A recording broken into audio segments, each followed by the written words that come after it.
Adam Smith, Moral Sentiments and the Role of Sympathy in Human Interactions. What is the invisible thread that binds humanity in a tapestry of shared experience, if not sympathy? My dear listeners, I am Adam Smith, not merely a Smith of economics, but also of moral philosophy. Today, I come to you not with ledgers or figures, but with a discourse on the very fabric of our social being, the moral sentiments and the pivotal role of sympathy in human interactions. Imagine, if you will, a world stripped of the warm glow of mutual understanding, a world where the joys and sorrows of others stir no echo within our hearts. It is a bleak world, is it not? For it is sympathy that is the cornerstone of all moral judgment and human connection. It is the looking glass through which we see the emotions of others reflected in ourselves, and it is this mirroring that guides our hand to comfort, to support, and to unify. In the grand theater of life, we are both actors and spectators. As I have written in my treatise, The Theory of Moral Sentiments, it is by the imagination that we place ourselves in the situation of others, that we come to feel, though in a more subdued and less intense manner, the same emotions which are affecting them. This is not mere fancy, but the very essence of sympathy. Click subscribe to this channel to get more profound lessons from the legend. Allow me to weave for you a story, a real event from my life. It was in the halls of academia where I observed the interplay of ideas and the resonance of shared insights among my peers and pupils. The eagerness with which a student grasps a lesson when it is conveyed with the warmth of genuine understanding is a testament to the power of sympathy. But let us dissect this further, for sympathy is not a simple beast. It is a creature of many facets, and to truly grasp its nature, we must hold each facet to the light. The first lesson, therefore, is the recognition of sympathy as an innate aspect of human nature. It is the involuntary power of sharing emotions, a force that often moves us before reason can catch its breath. Consider the last time you heard a tale of great woe or jubilant triumph. Did you not feel a sting in your own heart? Did you not revel in a shared victory? These are the stirrings of sympathy, and they occur without conscious intent, for they are part of the very machinery of our being. Now, I must ask you a question that cuts to the core of our shared humanity. Have you ever considered how the invisible bonds of sympathy shape the society around you? It is a question worth turning over in your mind. Let us now turn to a quote from my work.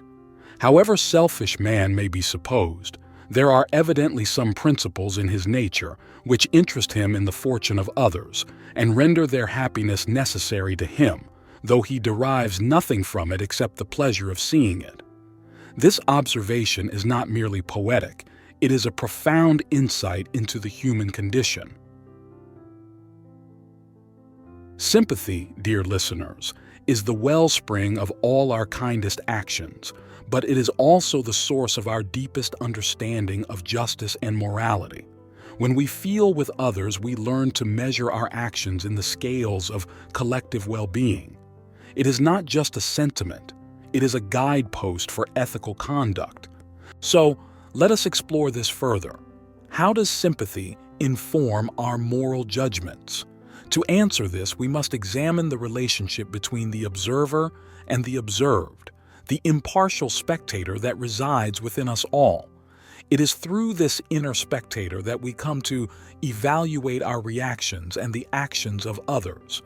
It is a delicate dance of perspective-taking, where we strive to view our conduct as an outsider might, to ensure that it aligns with the standards that society cherishes.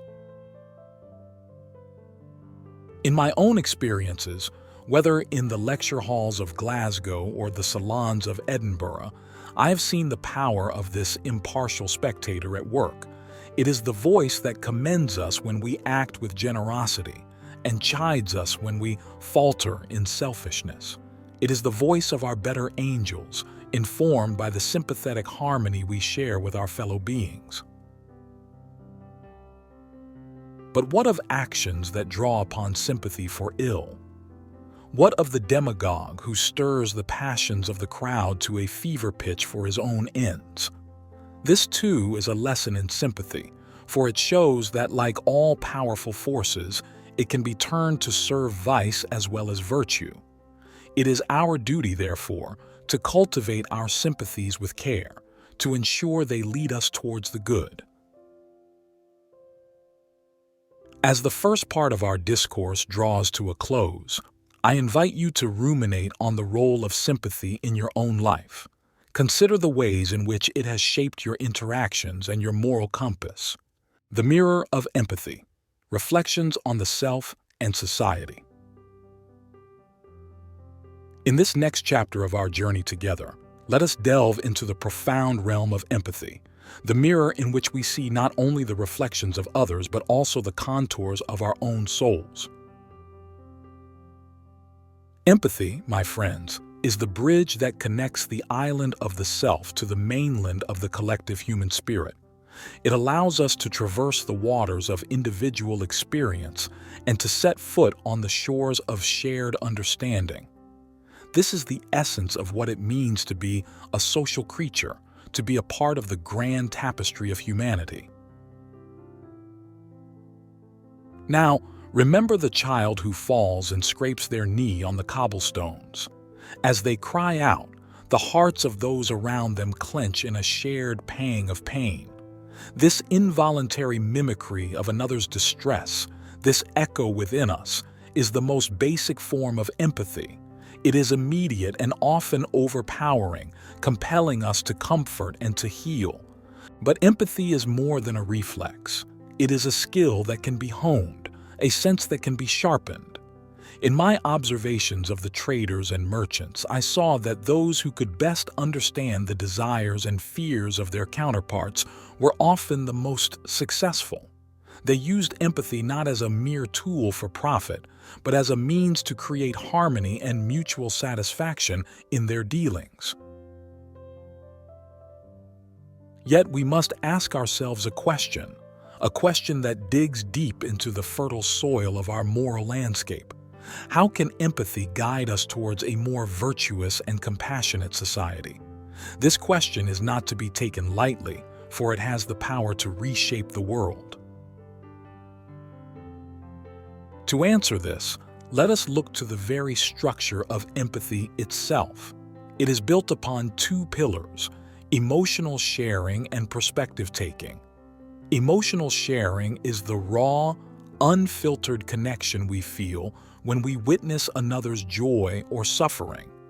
Perspective taking, on the other hand, is the cognitive component, the conscious attempt to understand and think from another's viewpoint. In the rich tapestry of my interactions, I have seen the profound impact of both aspects of empathy. When a patron of the arts shares in the exaltation of a performer, they are not merely applauding the skill on display. They are acknowledging the shared human endeavor of creation and expression. Now consider the statesman who must decide the fate of nations. If he lacks empathy, he may reduce his subjects to mere figures on a ledger.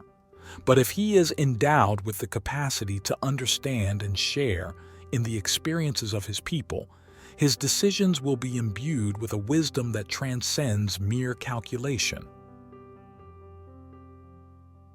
Empathy, therefore, must be nurtured and encouraged within society. It is the oil that smooths the machinery of social interaction, reducing the friction of conflict and misunderstanding. But let us not be naive, for empathy has its limits. It is more easily felt for those close to us, those with whom we share a common bond of culture, language, or experience. This brings us to a critical point: the expansion of empathy beyond the immediate circle of kinship and acquaintance. It is an endeavor that calls for the deliberate stretching of our moral imagination to encompass the stranger and the foreigner, the outcast and the adversary. In my own life, I endeavor to apply this principle by advocating for the consideration of all humanity in economic and moral decisions, by arguing against mercantilist policies that favored one nation's prosperity at the expense of another's. It is this broadening of empathy that paves the way for a more just and equitable world. But let us not rest here, for there is more ground to cover. The next lesson we must examine is the role of empathy in the development of conscience and moral reasoning. How does this capacity to feel with others inform our sense of right and wrong? To be empathetic is to be vulnerable, to allow the world to leave its mark upon your soul. It is through this vulnerability that we come to understand the weight of our actions, the ripples they create in the pond of human experience. Now, I must pose to you another question, a question that is like a seed from which mighty oaks of contemplation may grow. How might your own empathy shape the lives of those around you, and how might it be shaped in turn by the society you help to create? The compass of conscience, steering through moral seas. As we embark further into our exploration of moral sentiments, let us navigate the vast and often turbulent seas of conscience. In this part of our discourse, we will chart a course through the interactions of empathy and moral reasoning and how they form the compass that guides our ethical decisions. The conscience is not merely a judge seated in the courtroom of the mind. It is an active participant in the drama of life, a director influencing the scenes we play out. It whispers to us of duty and obligation, of the rights of others, and the responsibilities we bear towards them. Consider the merchant who must choose between fair dealings and the lure of unjust profit. It is his conscience, informed by empathy, that reminds him of the trust placed in his hands by his customers and the societal fabric in which his business is but a single thread. The conscience is the echo of all the lessons learned, the empathy felt, and the societal norms internalized over the course of one's life.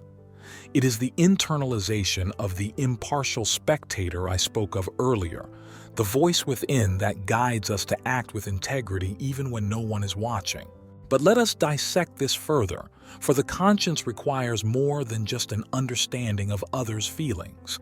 It calls for a principled stance, a commitment to a set of values that transcends the immediate impulse of empathy. It is here that reason and sentiment join hands in the service of ethical living. In my own reflections, I have often returned to the importance of this union, for it is not enough to feel with others.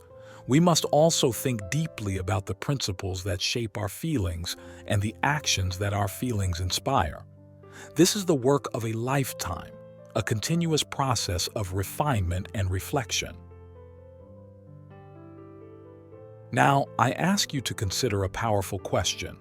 How does your own conscience speak to you in moments of moral uncertainty, and how do you ensure that its voice remains clear and true? In this light, let us turn to the role of society in shaping the individual conscience. As much as we like to think of ourselves as autonomous beings, our moral compass is set not just by personal reflection, but also by the societal values we absorb. Take, for instance, the laws and customs of any given nation.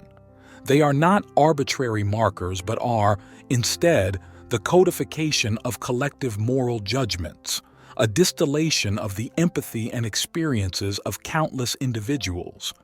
They serve as guideposts, helping to align individual consciences with a shared sense of justice and order. And yet, society is not infallible. There have been laws and norms that have sanctioned injustice, that have dulled the conscience rather than sharpened it. It is in these moments that the true test of moral sentiment arises. Do we accept the compass handed to us, or do we seek to correct its course? In my time, I have witnessed the profound changes brought about when conscientious individuals challenge the status quo, driven by a deep empathy for those who suffer under unjust systems. It is the conscience, stirred by the plight of others, that has led to the abolition of slavery, the fight for civil rights, and the push for social reforms. Thus, the development of conscience is both a personal journey and a societal endeavor. It requires us to be ever mindful of the larger moral landscape in which we find ourselves, to continuously engage in the dialogue between the self and the wider community. As we near the end of this part of our discussion, I leave you with the thought that your conscience is both a personal compass and an instrument shaped by the hands of society. It is a delicate balance, one that each of us must strive to maintain. And so, I invite you to ponder how you might contribute to the moral evolution of your community, how your empathy and conscience might serve as beacons for others. With these reflections, let us prepare to venture into the final part of our discourse, the apex of altruism, ascending the summit of social solidarity. In this concluding segment of our profound exploration, we reach the apex of our moral ascent, the pinnacle where personal virtue meets collective welfare, and where individual actions resonate with the harmonies of social solidarity. Here, we shall contemplate the zenith of human ethical potential, altruism, the selfless concern for the well-being of others. Altruism stands as a beacon on the highest peak, casting its radiant light across the valleys of human interaction. It is the purest form of empathy and conscience made manifest in action, an unspoken pact that binds the fabric of society with threads of generosity and kindness. Imagine a world where each person acts not only with consideration for their own needs, but also with a deep and abiding commitment to the welfare of their fellow beings. This is the vision towards which altruism guides us, a utopia driven by the engines of compassion and mutual aid. The journey towards this ideal is arduous, strewn with obstacles of selfishness and indifference. Yet, history is replete with tales of those who have traversed this path, leaving footprints for us to follow. They are the philanthropists who give without thought of recompense, the activists who fight for justice at great personal cost, and the everyday heroes who perform acts of kindness in quiet anonymity. Altruism does not demand that we neglect our own needs. Rather, it invites us to recognize that our own well-being is inextricably linked to the happiness of others. It calls upon us to expand our circle of concern, to include not just our kin and community, but all of humanity, and indeed, all sentient life. At the heart of altruism lies the golden rule, the ancient edict to treat others as one would wish to be treated. It is a simple yet profound principle that transcends cultures and eras, a universal law that can guide us through the most complex ethical mazes. But how do we cultivate such a noble trait? Altruism is both a natural inclination and a virtue that can be nurtured through deliberate practice. It begins with small gestures, with the decision to act kindly, to listen empathetically, and to share generously. Over time, these actions become habits, and habits solidify into character. As we look to the horizon from this lofty vantage point, we must also acknowledge the role of institutions in fostering altruism. Governments, schools, and religious organizations have the power to encourage selfless behavior through education, policy, and moral leadership. They can create environments where altruism flourishes, where the social norms favor generosity and communal responsibility. Yet, the truest form of altruism is voluntary and driven by internal conviction. It is a flame that ignites from within, sparked by the recognition of our shared humanity and the intrinsic value of all life. In this final meditation, I bid you to reflect on the ways you might embody altruism in your daily life.